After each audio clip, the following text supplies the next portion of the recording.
नमस्कार मित्रांनो, good morning. आज सकाळी लवकर उठली होती कारण आज आम्हाला जायचं होतं बाहेर म्हणजे ते कुठे तुम्हाला नक्की समजेल. हा व्हिडिओ तुम्ही नक्की शेवटपर्यंत बघा. गरम पाणी वगैरे पिऊन घेतलं. एका साईडला अंघोळीसाठी पाणी ठेवलं होतं आणि चहा ठेवला होता. अंघोळ करून आली, कांदा कापायला घेतला कारण नाश्ता करून निघायचं होतं. नाश्त्याला मी आज करणार होती मॅगी, टोमॅटो वगैरे कापून घेतला होता, कांदा कापत होती आणि आज मी फर्स्ट टाईम कोणत्या तरी गोष्टीचा एक्सपिरियन्स घेणार होती. हा व्हिडिओ तुम्ही नक्की शेवटपर्यंत बघा, तुम्हाला समजेलच मी कोणत्या गोष्टीचा एक्सपिरियन्स घेतला फर्स्ट टाईम. कांदा वगैरे ठेवला. एका साईडला पाणी गरम करायला ठेवलं होतं कारण मॅगी लवकर होईल हे अंघोळीला गेले होते आणि सगळं मॅगी वगैरे झाली, चहा झाली, नाश्ता केला आणि आम्ही असं रेडी होऊन निघालो कारण गाडी बुक करून केली होती आणि आम्हाला वाटलं पोहोचेपर्यंत गाडी येईल आणि मध्येच गाडीवाल्याने गाडी कॅन्सल केली तर आम्हाला परत खाली जाऊन थांबावं लागलं. मग आम्ही तिथे फोटो वगैरे काढले खूप आणि थांबलो, वेट केला गाडीचा. मग फायनली गाडी बुक झाली आणि गाडी आली आणि आम्ही निघालो. हिवाळा हा ऋतू माझा आवडता ऋतू आहे म्हणून हिवाळ्यात म्हटलं सकाळी सकाळी उठून कुठे जायचं म्हटलं तर मला खूप आवडतं थंडीमध्ये. म्हणून आम्ही 8:30लाच निघालो होतो घरातून. मार्केट पण खूप भरलं होतं. बघा किती मार्केट भरतं. मी फर्स्ट व्लॉगमध्ये सांगितले की मी भुवनेश्वरला राहते. इकडे मार्केट लवकर लागतं, 7:30लाच लागून जातं मार्केट आणि सगळं मार्केट लागतं. मग मी इथे मच्छीची दुकानं, परत मटण, चिकन सगळे दुकानं ओपन होते. जसं बाजारच भरला होता एवढं सकाळी आणि मी 8:30ला घरातनं निघाली होती. मी जॉब निमित्ताने मी आणि माझे हस्बंड आम्ही इकडे राहतो. आम्ही निघालो जाण्यासाठी. मध्ये खूप थंडी होती. हे सीन बघा, इथं धुकं होते, खूप छान वाटत होतं हे बघण्यासाठी. आम्ही निघालो आणि आम्ही जाणार होतो मूवी बघायला आणि हे तुम्हाला दिसेल आता हे स्टेशन आहे, लिंगराज स्टेशन आहे आणि हे मंदिर तुम्हाला आम्ही परत ह्या मंदिरात येणार आहे. इथली माहिती तुम्हाला नक्की बघायला भेटेल. तुम्ही हा नक्की व्हिडिओ शेवटपर्यंत बघा. आम्ही मूवी बघण्यासाठी यांना म्हटलं तुम्ही जा. मग हे गेले तर आम्हाला बाहेर थांबायला लावलं त्यांनी कारण लवकर ते सोडत नव्हते कारण मॉलमधले शॉप ना 10-10:30पर्यंत चालू होतात. मग ते तेव्हाच सोडतात. मग हे मूवीचं तिकीट काढायला गेले आणि मी बाहेरच त्यांचा वेट करत उभी होती. मग मी ते आले आणि आम्ही पार्किंगमधनं निघालो सिनेमा हॉलला जायला. मग त्यांनी तिकीट वगैरे काढलं आणि मग वेळ झाला मूवीचा. मग आम्ही आतमध्ये गेलो आणि मी फर्स्ट टाईम एक्सपिरियन्स म्हणजे मूवीचा घेणार होती. आता तुम्ही म्हणणार मूवी तर कोणीही बघतं, तर ही मूवी 3D मूवी होती. मग तिचा 3D मूवीचा मी फर्स्ट टाईम एक्सपिरियन्स घेणार होती. मी फर्स्ट टाईम बघणार होती. मूवीचं नाव होतं मुफासा द लायन किंग. खूप छान मूवी आहे. मला तर फार आवडला. तुम्हीही जाऊन बघा तुम्हालाही आवडतो का.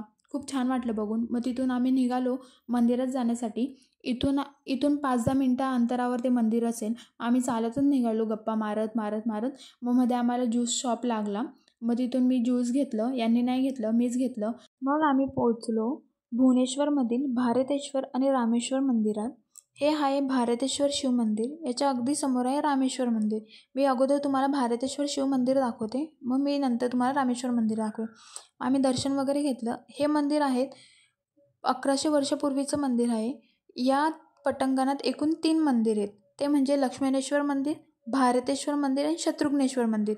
हे पंडित आम्हाला एक मूर्ती एक्सप्लेन करत होते. खूप सुंदर त्यांनी माहिती दिली आम्हाला. त्यांनी दर्शन वगैरे घ्यायला लावलं आणि इथे असंही सांगितलं जातं की रामाचा धाकटा भाऊ भरत याने येथे शिवलिंगाची पूजा केली होती आणि हे मंदिर ओडिसा राजधानी भुवनेश्वरमधील प्राचीन मंदिरापैकी एक आहे. इथे मंदिराचे प्रवेशद्वार फार लहान आहेत. त्याचं कारण असं की भक्त जेव्हा दर्शनासाठी येतील ते सरळ प्रवेश न करता ते खाली झुकून प्रवेश करतील, म्हणजेच भक्तांनी देवासमोर झुकले पाहिजे असं मानलं जातं. तर खूप सुंदर नक्षीकाम केलं होतं. पंडितांनी पण खूप सुंदर माहिती दिली होती. नंतर त्यांनी आम्हाला 7 फेरे घ्यायला लावले. आम्ही 7 फेरे घेतले आणि 3-3 वेळा एकेकाने गायत्री मंत्र बोला आणि तुमच्या इच्छा मागं पूर्ण होईल त्याचे सांगत होते. आम्ही 7 फेरे घेतले, गायत्री मंत्र बोललो आणि जी इच्छा होती ती मागितली आणि दर्शन घेतलं आणि पुढे निघालो. पुढे म्हणजे याच्या अगदी समोर रामेश्वर मंदिर आहे. हे आहे रामेश्वर शिव मंदिर. इथे आलो. या मंदिराला मोसीमा मंदिर म्हणून पण ओळखले जाते. हे मंदिर लिंगराजपासून 2 किलोमीटर अंतरावर आहे फक्त आणि हे सगळे मंदिर कमळावर बांधलेले असतात. बघा हे दिसतंय ना तुम्हाला कमळ, आणि भारतेश्वर शिव मंदिर पण कमळावरच होतं. इथे असं सांगितलं जातं की रखुना रथ ही जत्रा या मंदिराचा प्रमुख उत्सव आहे. खूप मोठ्याने हा उत्सव साजरा केला जातो इथे. आणि अजून एक उत्सव म्हणजे तो अशोकाष्टमी. इथे भगवान लिंगराज रघुनाथ रथ नावाच्या मोठ्या रथाने या मंदिरात येतात आणि 4 दिवस मुक्काम करतात. नंतर मग आम्ही इथे मासे, कासव, साप वगैरे बघितले. इथे खूप सारे फोटो वगैरे क्लिक केले. इथून समोरून बघा ट्रेन जात होती. मग नंतर म्हटलं चला घरी जाऊ. मग घरी जायला निघालो. गाडी वगैरे बुक केली. फायनली गाडी आली आणि आम्ही घरी येण्यासाठी निघालो. वातावरण खूप छान झालं होतं. मग भुवनेश्वर सिटी खूप छान आहे. मला तर फार आवडली.